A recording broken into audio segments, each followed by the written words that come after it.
what betrayal trauma does to your brain. When someone has been betrayed, and let's talk about what betrayal is.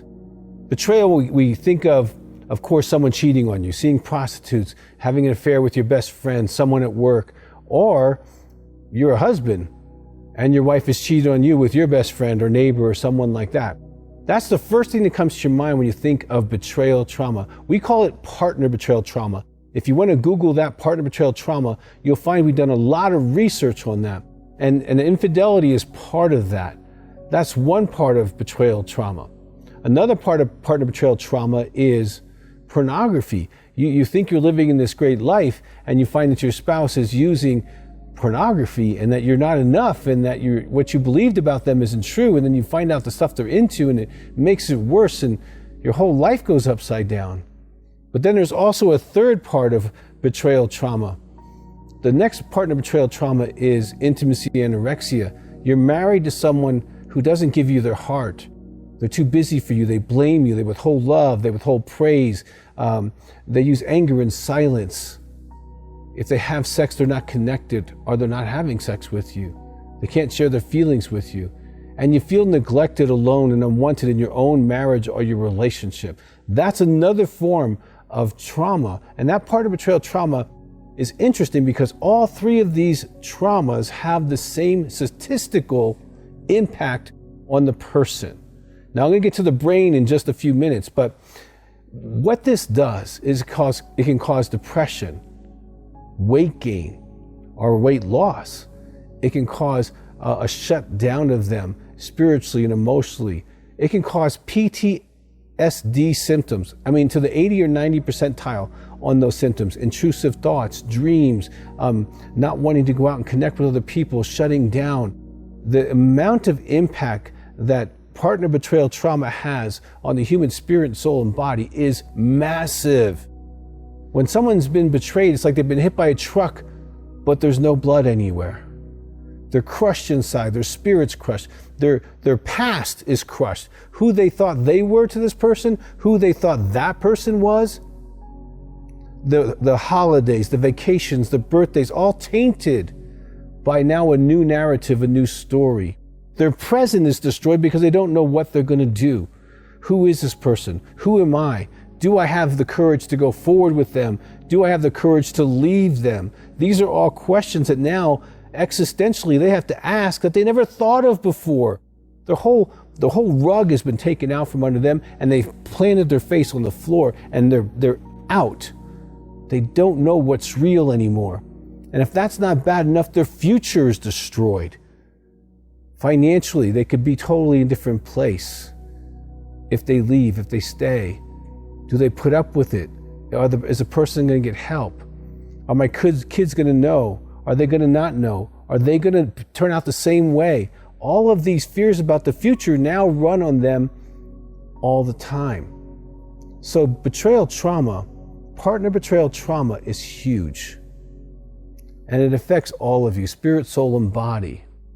Okay, and if that's not enough, when betrayal occurs, your brain, I'm talking about the gray matter between your ears, your brain begins to operate in different ways.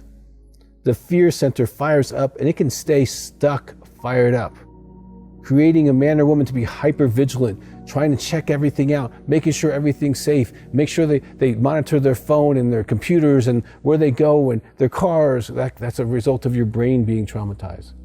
Restlessness, anxiety, and a sense of perpetually being in a protect mode or a guard mode.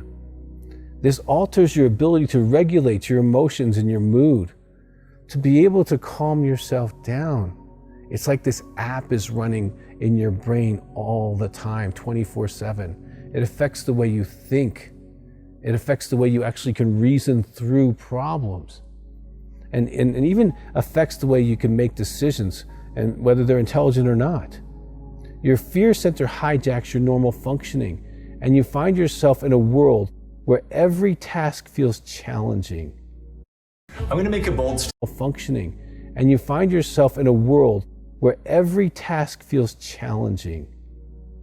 Your mind will not stop. It races constantly. You go to pick up the kids, you're waiting for 5 minutes, and all of a sudden downloads of all the feelings and thoughts about what you now know as your life. Your emotions can feel out of control. You've never cursed, you've never yelled, you've never been violent, and you find yourself doing all of the above. Your brain has been impacted. And your coping skills are stretched to the very limit because this is a whole nother way of having to live.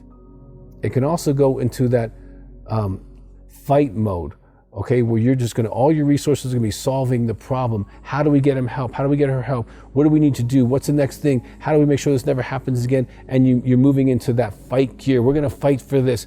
And it's all about that. And other parts of your life get smaller. You can also freeze. And I'm telling you this stuff because in our office, and I've been doing intensives for partner betrayal trauma for over 20 years. I'm the father of the partner betrayal trauma movement. I've done more for women and men in this movement than any single person on the planet. And I have great compassion for the trauma that you have experienced. It's massive, it's multidimensional, and it actually does affect your brain. And I have clients, they fly in, they do intensives here at Heart to Heart Counseling Center, but we also in the building have a neuromodulation, and where they go for 5 days and their brain gets assessed, and it's amazing how it'll be either all the way to the left or all the way to the right. And if you're a woman, you are affected by trauma 2.6 times greater than men, because the way your brain is made, when it gets fried worse than men. And so it can really, you can feel like you're not yourself. You can feel like you're not functioning at like even 70%. And if that's you, that neuromodulation treatment might be really helpful. Call our office. But what happens is your brain can go this way or this way, but it's not balanced. And I've seen a lot of ladies who are very stuck, and they can't get out of that gear about the trauma. And over the few days, they become more neuroplastic. Their brain begins to be able to solve problems instead of staying stuck in one. And I can literally see in their eyes the difference in the way their brain is functioning. And what's really neat is at the end of the week, they get this report and it says, here was your brain on Monday, and here was your brain on Friday. Now, let me give you an example from my own life that has nothing to do with someone else hurting me.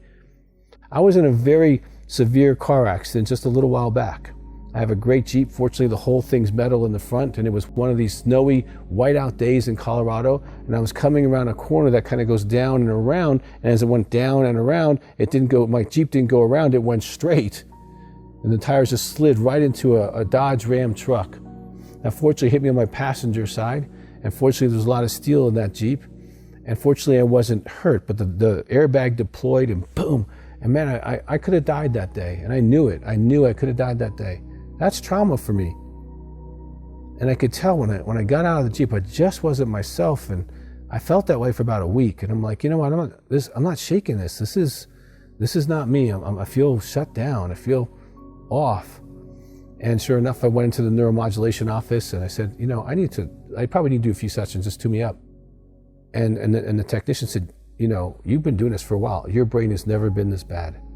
It has never been all the way to one side. See, trauma affected my brain.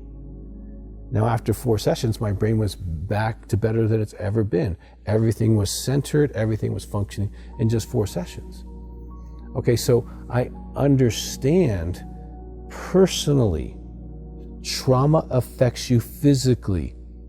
This isn't, you know, what you look like. If you were hit by a truck, everyone would have empathy for you. You'd have a broken bone, you'd be bruised, you'd have a black eye, you know, you would look distraught, you'd be limping.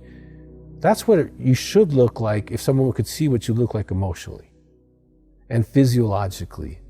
Your systems were overwhelmed, they were blown out, and they had very few options when you found out that your whole life is not what you thought it was.